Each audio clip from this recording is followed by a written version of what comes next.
Hi everyone, welcome back to the channel. In this tutorial, I will show you how to collect apples in Heartopia to make fishing bait. Apples are one of the materials that you need to craft fishing bait.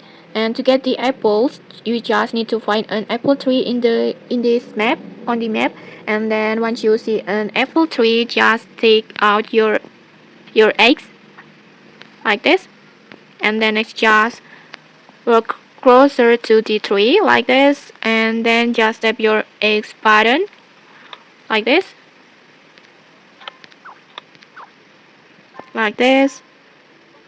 just keep tapping until the tree drops apples, and after that the apples will automatically go into your inventory. And then next, just keep harvest the apples to the tree that you found